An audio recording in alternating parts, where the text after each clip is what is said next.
Good morning, good morning, good morning. Where's Piper here? It is day 4. It is day 4 of the Southern California Motorcycle Association's California Adventure Series. It is day 26 of 30 days, 30,000 miles. And these are the swollen hands that I was talking about.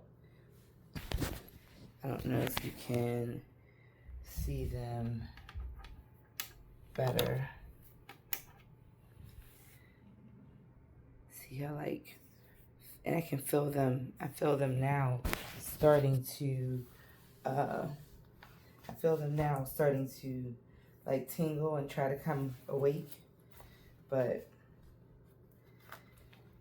I tell you, it's something. It's 56 degrees here in San. Where we are. It's 56 degrees here. Santa Cruz, I think. So we have on our base. We have on a base layer underneath. Let's see. There is a base layer underneath a pair of Dickies, and then our climb.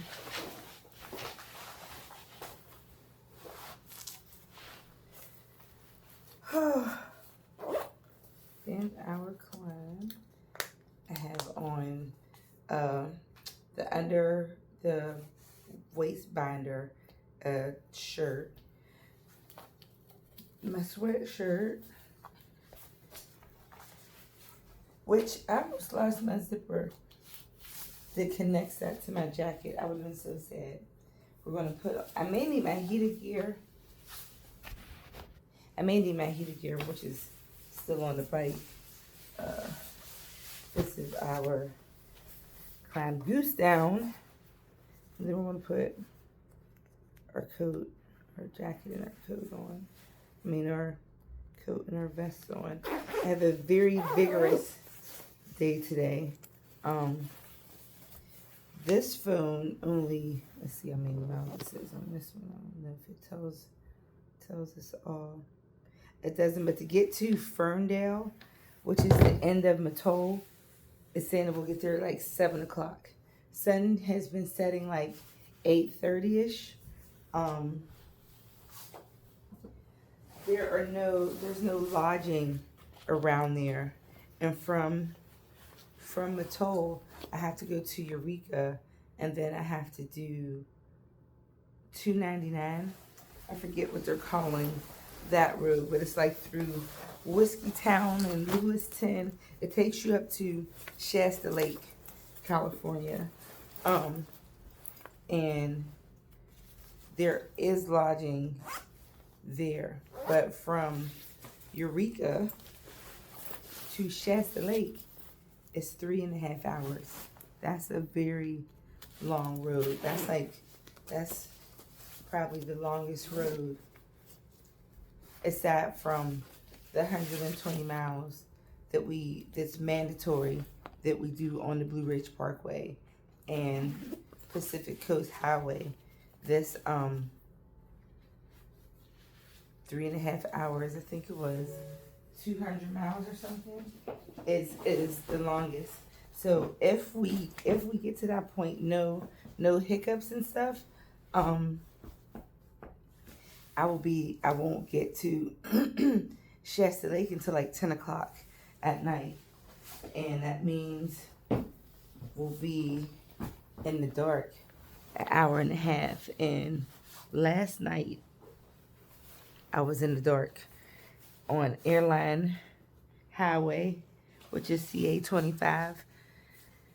And I was chased down by a coyote. Thank God he was on this side first, and I saw him and he was running. So I slowed down.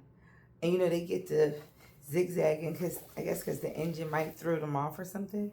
Then he crossed in front of the bike, and then he was running beside me on this side, and it seemed like he was about to cross back over, and I just gunned it to get so that he didn't cross back. Because when I tell you I was in the middle of nowhere, it is definitely in the middle of nowhere. There were maybe 2 or 3 cars that came past, but I got to tie my shoe, get outside, get started, because again, I have very little time to mess up today. All right, love you guys. Thanks so much for following. Don't forget to like, share, comment. I love the comments, and subscribe. And yeah, hopefully these fat sausages will go down. See y'all later, alligators. Bye.